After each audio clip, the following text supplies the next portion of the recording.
Okay, hey guys, and welcome to another episode of Witches of the Moon. My name is Dia, aka Ori of ORI'S.com, and this week we are talking about healing magic. Um, First off, in its own way, well, let me go ahead. Oh, dang it, camera falling and everything. What the hell? Let's try. Maybe it should go there. It should fall. I ain't see all my boobies and stuff. But what was I gonna say? Let me backtrack. To me, or as far as my research, as far as my understanding, magic has its origin in healing. It was from the roots and the herbs and stuff that we use to heal certain ailments that we also derive magical properties from it. And find out that you can use it spiritually as well as physically. And with learning it spiritually, we were able to incorporate some other things that we cannot use internally or topically either. But we can use it in magical ways. With that being said, to me, magic has its origin. Oh, my back itch. Oh, God Lord.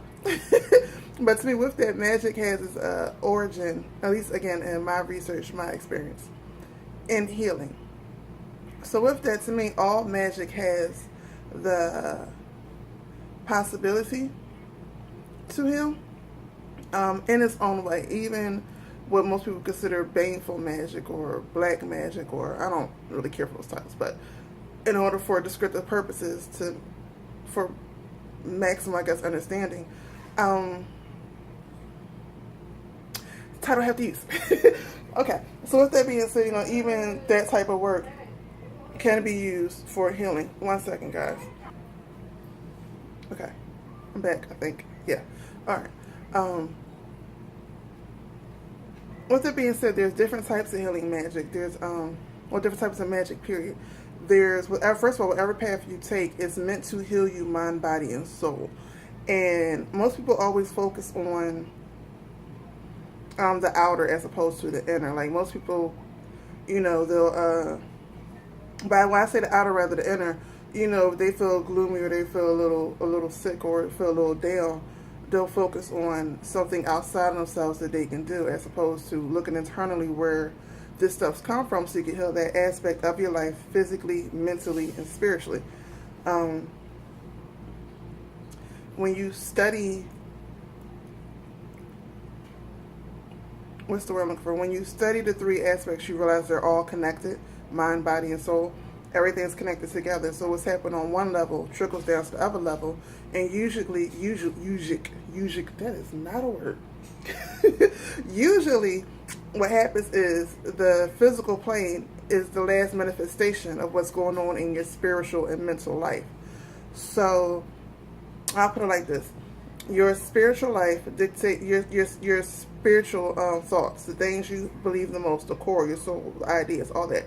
That dictates your mental, your thought patterns, how you get things done, what things you get done, which that dictates what manifests. So let's do something as simple as a cold, right? Spiritually, whether you're listening, whether your spirit is saying, hey, you need to protect yourself of this germ. And a lot of times there's a disconnect between spiritual and mental.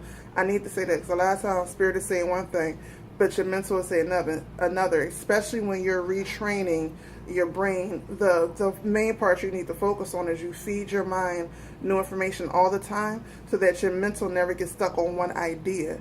That way, if you never get stuck on one idea, it never gets stuck into your spirit, because it plays back and forth. Like your spirit brings a new idea, your mind finds a way to get it done, or the mind has an idea that gets played over and over again, either from internally or something else being seen. And because it's just repetition, this is what spirit hears the most. So spirit takes what it hears the most and puts that in your core, your center, a core belief that you no longer have to think about. And because of that, you tend to do certain things over and over and over again. Forgot where I was originally going because I went left on the is that left? I hope it's left for y'all. It's left for me. Well, if it ain't left for y'all, yeah, pick a way. But I went a different way. I went to East Jablip on a tangent. And I don't even know what I was originally going to say. But yeah, okay, so they all work together, right? So, and I did, the example I was using was a cold. Okay, it's cold and flu season. You know this. Spirit knows every time cold and flu season is coming up, right? So, Spirit goes and says, cold and flu season is coming up. This is what we need to do. We need to prepare for this. The mind goes, well, how do we prepare for this? Spirit says, I think we should do this year. We should, take more bitter herbs, cleanse our body, all that other stuff. The mind goes, okay, great idea. Now how to actually apply it. The mind goes, start looking for prices, this and that, and it begins, this is something that, the mind really doesn't want to do, blah, blah, blah, and you don't do it. So instead of preparing for yourself for, the cold season, now all of a sudden, the mind's doing the opposite, doing what the mind normally does, which is repetition. It sticks to the known, because the mind's job is to rationalize, and it can only rationalize what it knows. Again, this is why you have to constantly feed your brain information. So you do that, now you go outside into an environment where other people are sick. Now, mind you, in your brain, still also, while you're not doing the things to prevent yourself from getting sick, you're still thinking, you don't want to get sick, don't want to get sick, don't want to get sick. You go somewhere where other people are sick, unbeknownst to you. This is how the law of attraction works. Unbeknownst to you, they don't even cough or sneeze or nothing, but the germ's there, and now you have a cold. You have manifested a freaking cold. That's how I know it trickles down. So,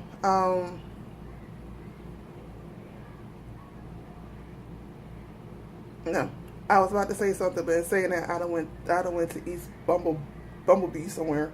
I didn't want to say the whole word, because we all know that's a cuss word. But East Bumblebee somewhere, and way off topic. Walk with me. Try to walk with me. Matter of fact, don't walk with me. Just flow with me, because I don't even know where I'm walking at this point. But yeah, so that's how it all comes together and trickles in together and things like that. And I wanted to keep this video under 5 minutes, so we'll upload fast, but oh well. Now with that being said,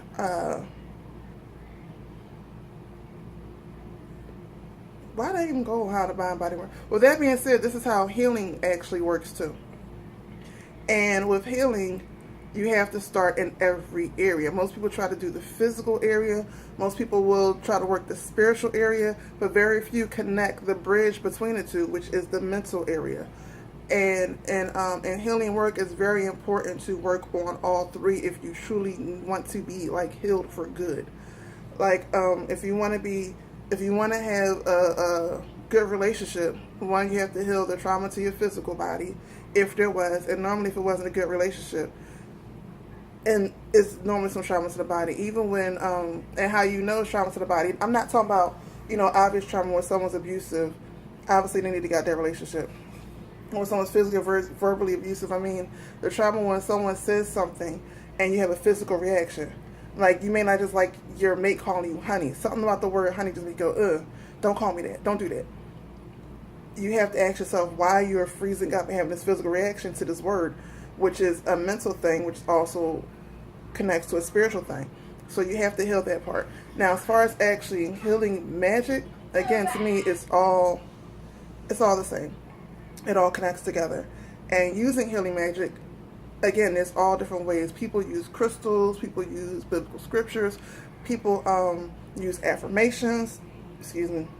Of course, there's teas and tonics, which I don't want to get into because I am not a doctor.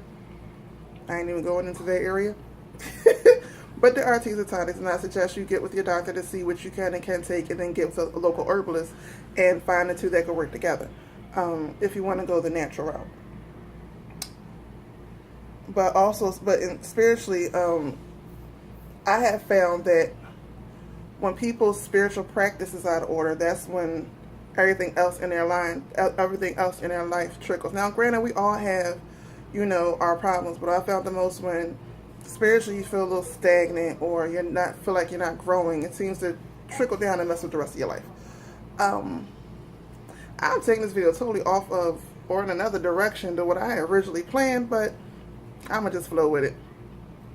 So getting back to again, healing magic, to be repetitive, you have to work. It has to work in all areas. Now, in saying that, let me bring it back to what I originally wanted to talk about. In saying that, when you light a candle for your healing, That works on the physical because you can see it. It works on the mental because you knew you lit this candle, but at the same time, you got to train the mind spiritually. If you have to be spiritually trained for your mind to know that this candle will work. And spiritually, you're feeding energy to your healing process.